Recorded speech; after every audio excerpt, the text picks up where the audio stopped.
ہم نے اپنی گزشتہ ویڈیو ناسخ و منسوخ حقیقت یا قائم قیاس میں دیکھا کہ کس طرح سورہ البقرہ کی آیت 106 کی بنیاد پر ایک نظریہ قائم کیا گیا اور اس نظریے کی بنیاد پر قرآن کی بعض آیات کو سطحی مشاہدے اور محدود فہم کی بنیاد پر بعض آیات کے ذریعے منسوخ قرار دے دیا گیا۔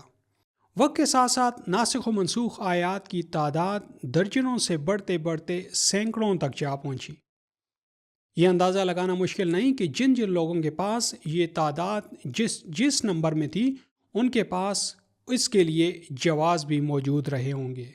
بالکل اسی طرح جیسے ماضی میں کچھ لوگوں کے پاس اس بات کے لیے کہ زمین ایک بہت بڑے بیل کے سینگ پر ہے اور جب وہ سر ہلاتا ہے تو زلزلہ آ جاتا ہے، بالکل اسی طرح جس طرح زمین کی موجودہ شکل کی اصل حقیقت معلوم ہونے سے پہلے چپٹی زمین کا نظریہ رکھنے والوں کے پاس بھی دلائل کا یقیناً ذخیرہ موجود رہا ہوگا، بلکہ اس حقیقت سے اختلاف کرنے والوں کو عیسائی مذہبی طبقے کی نفرت اور شدت کا بھی سامنا کرنا پڑا۔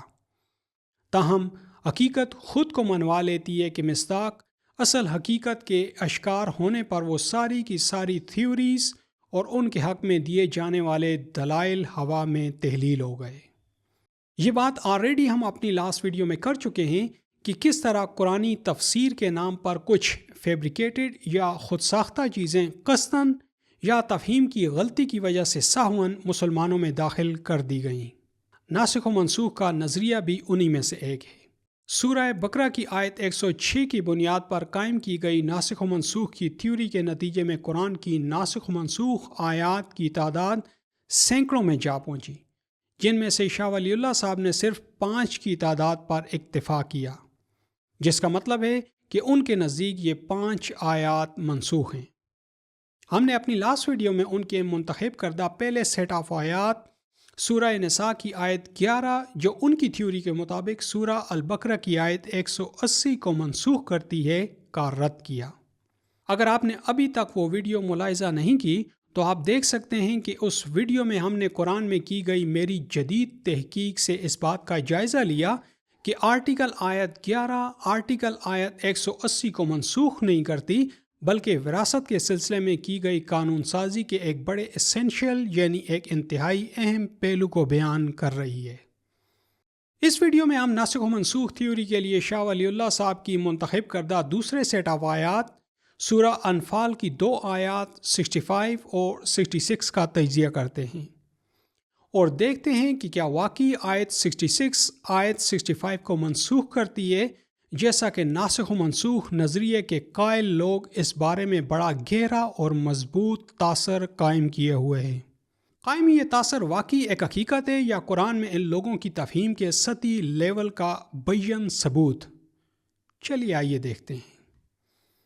اگر آپ قرآن کو رسمی یا روایتی انداز میں اپروچ کرتے ہیں یا کرتے چلے آ رہے ہیں تو پہلی نظر میں ناسخ و منسوخ کی تھیوری ان آیات پر آپ کو ایگزیکٹلی فٹ بیٹھتی دکھائی دے گی۔ صرف پہلی نہیں، دوسری، تیسری، 50ویں اور 100ویں نظر میں بھی۔ اس کی کیا وجہ ہے؟ اس کو ہم آلریڈی ایک دوسری ویڈیو میں دیکھ چکے ہیں۔ حقیقت مگر اس قائم تاثر کے برعکس ہے۔ ایک سطحی لیول کے پڑھنے والے کو پہلی نظر میں ان آیات کا بھی سورہ نساء اور سورہ بقرہ کی آیت 11 اور 180 کی طرح آپس میں کنٹراسٹنگ ویو یعنی ایک دوسرے کے الٹ ویو بنتا نظر آئے گا، لیکن قرآن میں اسٹڈی اور ریسرچ کرتے اس کے ایک سائنٹسٹ کو قرآن کچھ اور ہی دکھائے گا۔ در حقیقت جس طرح وہاں آئین کی ایک شق قانون سازی کے ایک پہلو کو بیان کر رہی ہے اور دوسری آیت دوسرے ایسپیکٹ کو، اس طرح یہاں بھی یہی صورت ہے۔ اگر ہم صرف انسانی زندگی کو دیکھیں تو قرآن میں موجود کتاب یعنی آئین زندگی کے 2 پہلوؤں کو کور کرتا ہے، قانون سازی اور زندگی میں اس کی موجودگی کے اچھے اور عدم موجودگی کے برے اثرات۔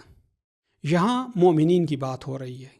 دوسرے الفاظ میں یہ آیات ایگزیکٹلی ایک کمپنی کی تیار کی گئی ایک پروڈکٹ، مثلا ایک کار میں ڈیش بورڈ پر موجود ڈسپلے پینل پر اس کی سپیڈ پرفارمنس میٹر کی طرح قرآن کی قانون سازی پر تیار کی گئی جماعت کا جنگی پرفارمنس میٹر ہے۔ اگر آپ پہلی آیت 65 کا مشاہدہ کریں تو آپ کو ڈیجٹس یعنی نمبروں کی ایک ایکویشن یا تناسب نظر آتا ہے۔ اسے آپ ایک کار کے اسپیڈو میٹر سے تشبیہ دے سکتے ہیں، جو 0 سے سٹارٹ ہو کر اس کار کی آپٹیمم اسپیڈ کو شو کر رہا ہوتا ہے۔ آیت 65 کو آپ مومنین مجاہدین کی جنگی پرفارمنس کا گیج یا پرفارمنس میٹر کہہ سکتے ہیں، جو ان کا آپٹیمم پرفارمنس لیول یعنی 1 سے 10 تک ان کی وننگ جنگی کیپیسٹی یعنی پاور کو شو کر رہا ہے۔ جنگ میں ایک پرفیکٹ مومن کی وننگ کیپیسٹی پاور 1=10 یعنی 1 کے مقابلے میں 10 ہے۔ لیکن کیا یہ لیول ہر حال میں مستقل اور غیر مشروط ہے؟ نہیں۔ آیت 66 کار کے ڈسپلے پر لگے دوسرے گیجز کی طرح ایکٹ کرتی ہے، جن سے کار کی پرفارمنس مشروط ہوتی ہے۔ آیت 66 بالکل سائنٹیفک انداز میں اس کارکردگی کو اسی طرح قرآن میں کی گئی قانون سازی پر ایبسلیوٹ عمل درآمد سے مشروط کرتی ہے، جیسے ایک کمپنی کسی گاڑی کی زیادہ سے زیادہ مقرر رفتار کو مختلف زمینی حقائق جیسے سڑک کی حالت، ٹائروں کی کوالٹی اور انجن کی کنڈیشن وغیرہ کے ساتھ مشروط کرتی ہے۔ اس آیت میں لفظ الآن گاڑی کے اسپیڈو میٹر میں لگی سوئی کی طرح مومنین کی اس جماعت کی اس وقت کی مجموعی جنگی پرفارمنس لیول کی طرف انڈیکیٹ کر رہا ہے، جبکہ آیت ڈسپلے پر لگے دوسرے گیجز کی طرح جن سے یہ پرفارمنس لیول مشروط ہے ڈسپلے کر رہی ہے کہ اس لیول کو ابھی کیوں اچیو نہیں کیا جا سکتا۔ یہ آیات نہ صرف یہ بتاتی ہیں کہ کب اتریں، بلکہ مومنین کی اس جماعت کے اس وقت کے پرفیکشن لیول کو بھی ڈسپلے کر رہی ہیں۔ ظاہر ہے مومنین کی اس جماعت نے، جس میں پرانے تھوڑی سی تعداد میں مسلمانوں کے ساتھ ساتھ نئے مسلمان شامل ہو رہے تھے، قرآن میں دیے گئے آئین کی افادیت اور اس میں پرفیکشن کو ایک مسلسل عمل یعنی ایولیوشن سے حاصل کیا۔ تو آیت 66 ان کے اس وقت کے اجتماعی جنگی پرفارمنس لیول کو فلیش کر رہی ہے، یعنی 200 کے مقابلے میں 100 اور 2000 کے مقابلے میں 1000، یعنی 1=2 یعنی 2 کے مقابلے میں 1 مومن۔ ظاہر یہ ان کے لیے عام سٹرگل یا جنگوں کا آغاز تھا، اور مومنین اس سے پہلے اس عمل سے آرگنائزڈ انداز میں گزرے بھی نہیں تھے، تو ایک دم سے پرفیکشن کو کس طرح حاصل کیا جا سکتا ہے؟ آپ دیکھیں گے کہ یہ آیت مومنین کو تسلی دیتی بھی نظر آئے گی۔ اس کی وجہ یہ ہے کہ مومنین کی اس جماعت کی بڑی تعداد پہلی آیت میں سیٹ کیے گئے پرفارمنس لیول کے ساتھ اپنے آپ کو ہم آہنگ نہ پا کر انتہائی اپسیٹ ہو گئی تھی، جبکہ پرفارمنس یا کارکردگی ایک مسلسل عمل کا نام ہے۔ تو جہاں آیت 65 مجاہدین کی آپٹیمم وننگ جنگی پرفارمنس لیول کو ڈسپلے کر رہی ہے، وہیں آیت 66 پرفارمنس گیج پر ان کے اس وقت کے اجتماعی پرفارمنس لیول کو ریفلیکٹ کر رہی ہے۔ یاد رکھیں، مومن کا صرف ٹیگ لگانے اور حلیے اور خالی باتوں سے کچھ نہیں ہوتا۔ اس بات کو خود سے میں نے اپنے آپ میں ایکسپیرینس کیا ہے۔ قانون کی صورت میں عمل میں ڈھلا قرآن کا آئین ہے جس سے اثرات مرتب ہوتے ہیں۔ یہ کیسے ہوتا ہے، اسے ہم اپنے آنے والی ویڈیوز میں دیکھیں گے۔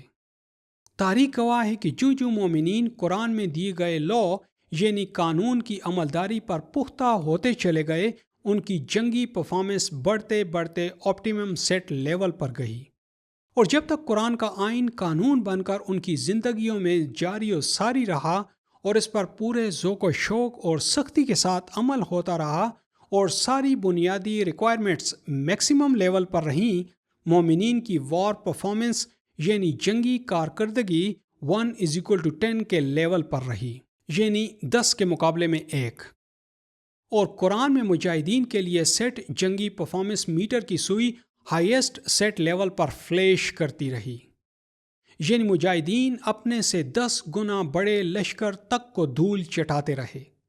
مگر بعد کے ادوار میں وقت کے ساتھ ساتھ جوں قرآن سے ہٹ کر انسانی لکھی کتابوں کے قصے کہانیاں مسلمانوں کی زندگی میں شامل ہوتے گئے اور ذاتی خواہشات قانون پر حاوی ہوتی چلی گئیں، پرفارمنس لیول نیچے آتے آتے بیسک پر آیا، اور جیسے ہی وہ بیسک یعنی وہ کم سے کم ریکوائرمنٹس یا اجزائے ترکیبی جو مومن ہونے کے لیے اسینشل یعنی لازمی ہیں، یعنی جو مومن کا خاصہ ہیں، ہم سے غائب ہوئیں، ڈسپلے میٹر پر ڈیجٹس کب سے زیرو کے نشان پر بلنک کر رہے ہیں۔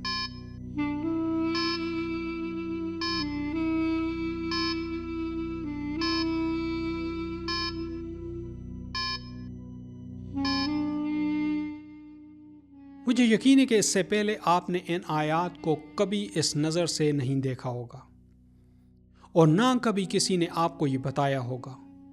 کتابوں میں یہ بات موجود نہیں اور خود سے سوچنے اور اپنے قلب کو استعمال کرنے کا فن یہ امت صدیوں پہلے چھوڑ چکی۔